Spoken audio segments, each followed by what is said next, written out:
The I Am Discourses by the Ascended Master Saint Germain.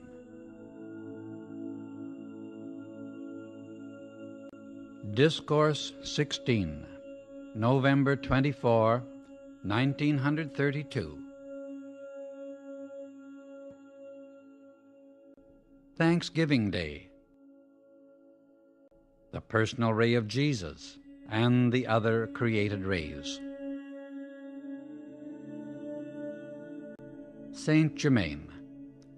Invocation. Thou mighty, wondrous presence, we give praise and thanks for Jesus Christ's presence today. We rejoice in the fullness of the Christ activity, the active presence of God. Out of the fullness of this presence comes pouring, like a mighty stream gushing forth from the mountains, the energy of illumination. This great and mighty stream of life, with all its attributes of perfection, surging into the hearts of mankind, is anchoring in everyone peace, love, harmony, faith, and charity to all. Thou mighty presence, infinite love, enfolding all mankind, give special notice to these earnest students who have come under this radiation. Give every assistance that is permissible. Strengthen them to stand unwaveringly in the light and face the truth, joyously willing to pluck out of their lives and creation all undesirable things. Fill all official places with mighty messengers of light. Sustain them by thy mighty ascended host, that they may be strong enough to stand unwaveringly and successful before any sinister force.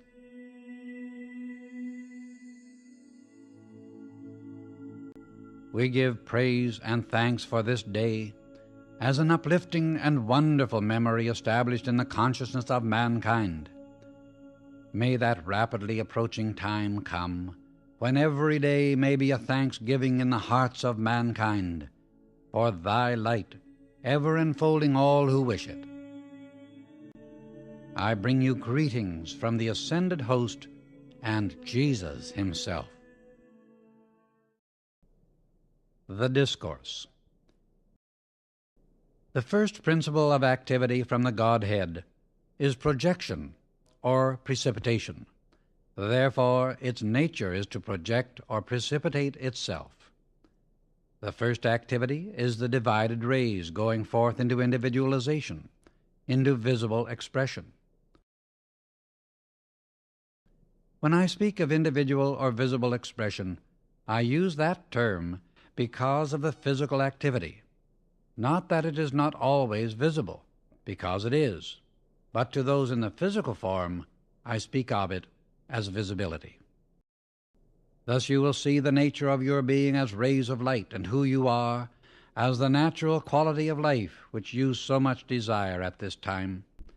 The day is rapidly approaching when many, many students will begin to use the light rays of which they are a part, especially the ray of vision and sound.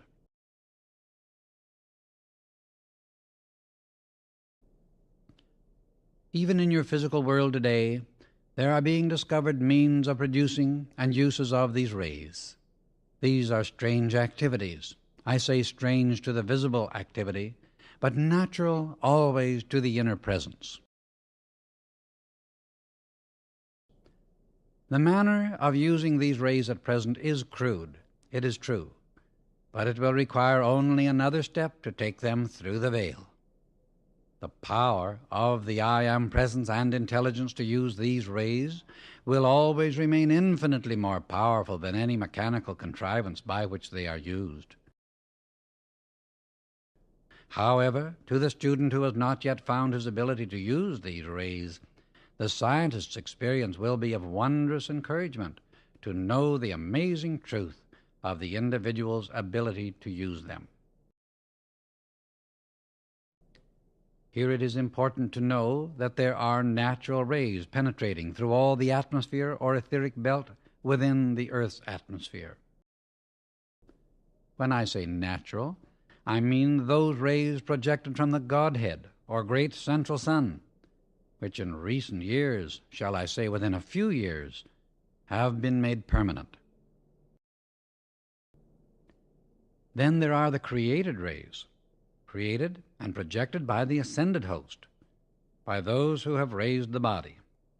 The latter are the most potent of all rays because they are consciously manipulated. The rays the scientists are contacting are the natural rays, having a certain natural potency.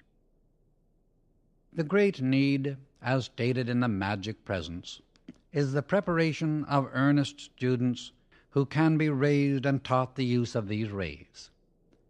There are those among you who can do this, and as they are prepared with a determined steadfastness to the light, they will have more and more of the law revealed to them concerning the use of these potent forces. I feel a very great joy in the possibilities before you and your students.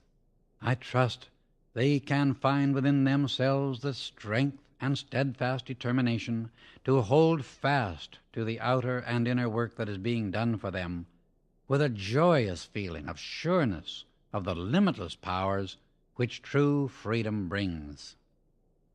I have from time to time endeavored to give a word of encouragement, and through that enfold them in the radiation of strength which is fearless and dauntless in the light.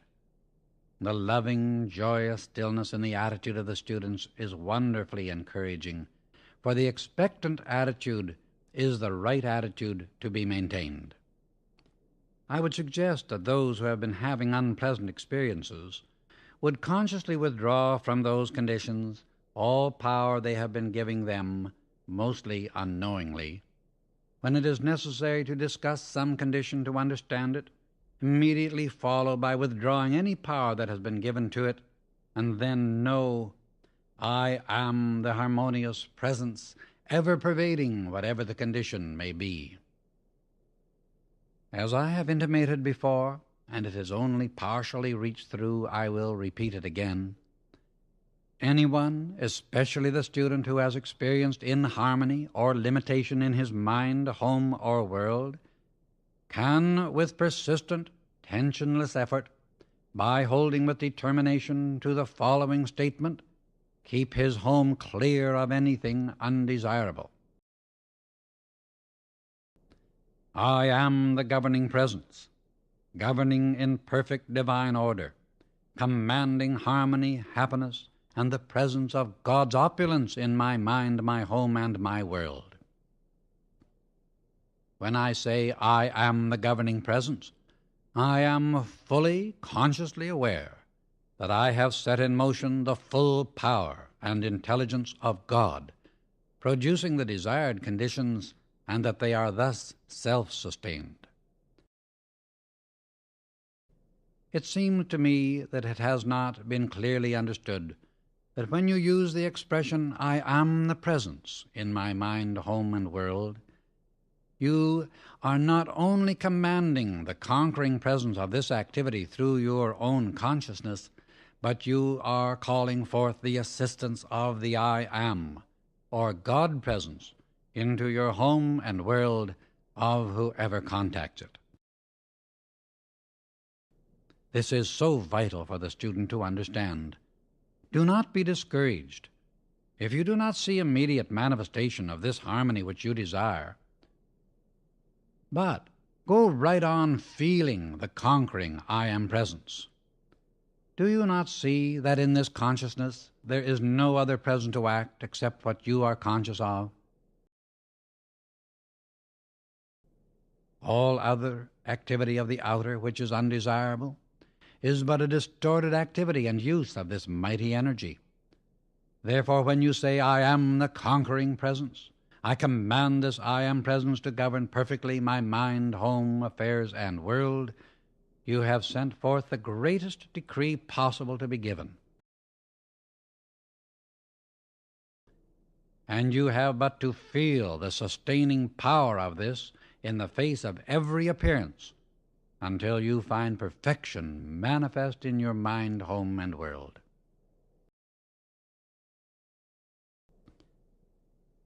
I wish the students would read this particular part every day to keep before them the mighty truth underlying these statements. Now we come to a vital point, and that is the personal ray or rays sent forth by Jesus direct. Many will ask, why especially Jesus? I answer, because humanity has been taught to look to the presence of Jesus the Christ, few having any knowledge at all of the ascended host, of the great masters of the great white brotherhood, who wield limitless power to assist mankind. Yourselves and your students will have for the next 7 weeks the personal ray of Jesus the Christ. Those who can put aside any thought of other personalities, and with open arms, mentally speaking, welcome these rays into each one's mind, home, and world, will find almost anything possible.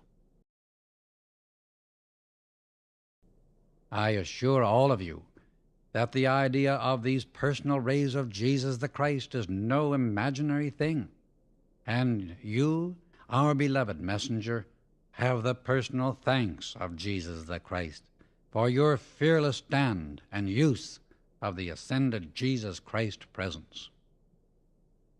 As the messenger gives forth riches of wisdom and truth, so should students in their loving sincerity to the teacher through the I Am presence work for the health and prosperity of the messengers. This would open doors to the students not otherwise possible. There are indications at this time that during the next 7 weeks, revelations may be given to some of a certain use of liquid light. I wish the students' attention to be fixed on this, so that those who are ready may receive. Here let me say that the right attitude of the student is always to rejoice at the advancement of his or her brother or sister, for each individual receives that which is most needed at the time. And if one receives one thing, another may receive something else. So the student should at no time feel that he should have the same thing that someone else receives. I mean in regard to revelation. As no two are alike or of the same state of advancement, you can see how they could not each receive the same thing at the same time. The most wonderful attitude of the student is to continually bless and rejoice at any revelation that comes to his fellow students, thus keeping the door wide open to that glorious inner presence at all times. For the encouragement of those interested in aerial transport, I wish to say there is nearing the approach of planes that will be proof against accident. These will make transportation quick, sure, and easy anywhere one wishes to go. The obstructive mental attitude of those interested in aerial navigation, which has been opposing the coming forth of this much-needed knowledge, is rapidly being broken down, until there will come forth a flood, so to speak, of wonderful ideas and perfection, which can and will be used in this wonderful means of transportation. Many of you will not need them, but there are always those who do, for one's own aerial equipment within him will always far excel any outward conveyance, for the higher body is the most wonderful vehicle of aerial transportation there is. Some of my argumentative friends may suggest that this vehicle is not able to carry great loads, but I say to them, how shall ye judge until ye are able to use this means? It is most amusing to watch the activity of so-called practical minds who feel that there is nothing real except what they can feel and handle. But unless one believes in the limitless powers and laws of intelligence of God individualized, he can in no wise receive to any great extent from this mighty inner presence. The practical mind that forever doubts a thing it cannot see has a long way to go, unless as you lop off the undesirable limb of a tree, this limb of doubt be cut off. You know, it is a good idea, after it has been cut off, for you to consume it in the consuming flame, that it does not come back again. It seems so difficult for the student to realize what a tremendous power the consciousness of this consuming presence is. To some it is difficult to get away from the thought that it is imaginary. But could you see from the inner standpoint, you would see that it has a mighty presence and power, and is very real. I wish you for about 2 minutes to feel this dazzling ray of light penetrating every atom of your being. There should be splendid accomplishment during the next 7 weeks. The reaching out of humanity as Christmas time draws near, with the already added impetus of the Christ force, enables accomplishment to take place at this time which have not before been possible. There are certain activities which must be contacted by the inner presence before the outer attention can be drawn to them. This is hard for the student to understand. The student must first reach out, and he can only reach out through his inner presence. A simple but very wonderful thing is for one to give praise every night and morning for that magnificent presence of life which animates the mind and body. It is a tremendous thing to feel deeply this thanksgiving for the presence of life, which holds within itself all things. Just to be grateful to life for all it is and contains. The very presence of life enables us to do the things we are conscious of and desire to do. Because we cannot move without this presence, we cannot even think without it. If one would take this statement, "I am the presence thinking through this mind and body," he would receive some very remarkable ideas. The brain is the first point where obstruction begins to register, because that is the point of contact with wrong ideas. Wrong ideas register most quickly and intensely in the brain structure, because that is the field of atomic activity. However, the attention held upon the I am presence so releases the power of the perfection which is within the electron at the center of the atom, that the wrong ideas and obstruction to the light simply dissolve and disappear. Question. Dawn. Where are you going? Answer. Saint Germain. To the Golden City. From this time on until 3 weeks after New Year's Day, it is a time of great rejoicing in the Golden City, for it gives a great opportunity to convey into the physical world through the light and sound rays its own mighty radiance. If humanity could understand and appreciate this fact, remarkable things could take place. But that does not prevent individuals who can grasp it from receiving its remarkable benefit. The very simple thing, if students could only understand and apply it, is to absolutely keep the mind off every personality and know only, I am the only presence there. It would open the doors, oh, so wide. Love and a reaching out to an ascended being enable radiation to be given that would not otherwise be possible. One cannot long interfere with the progress or growth of another, for if the one obstructing does not release and relax his hold upon the other who is ready to go higher, the obstructing one will be removed by his own action. If one continues to hold steadfast and sincerely to the light, personalities will be swept aside or harmoniously disconnected from the individual's world. At this state of growth, or rather expansion of the light, it is necessary to know I am the active presence of all channels of distribution of all things acting for my good. When the thought comes, this is all I have, nip it in the bud and say, I am the opulence of God in my hands and use today. This is the time to stamp it right out of your mind and feelings. This must be held as a sacred silence within each individual. Take this as a sacred, reverent knowledge to be used. When you take from the I am self, it is impossible for you to take anything from any personality which rightfully belongs to that one. You are decreeing for your world, so you cannot take from anyone when knowing your own law. I am the presence, acting everywhere. There is no possibility of division of the I am presence. If you need money, say, I am the active presence, bringing this money into my hands and use instantly. It is so important to get away from the importance of money. It is but a means of exchange. Do not give it power. Put all your power back with God, and then when you command, no matter what it is you want, you have all power instantly on hand to bring forth the fulfillment of your decree. The vibration within any element is always the breath of God, eternally self-sustained. All pulsation is breath of God. The simple consciousness that I am the presence of perfect health is this breath of God acting. I am the presence of forgiveness in the mind and heart of every one of God's children. This releases enormous vibratory action after its kind. Hold the following with vividness.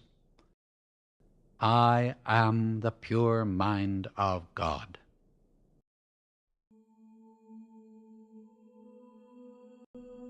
Benediction. Thou infinite, mighty personal presence, Jesus Christ, we give praise and thanks for thy radiance, for thy intelligent rays, for thy qualifying presence.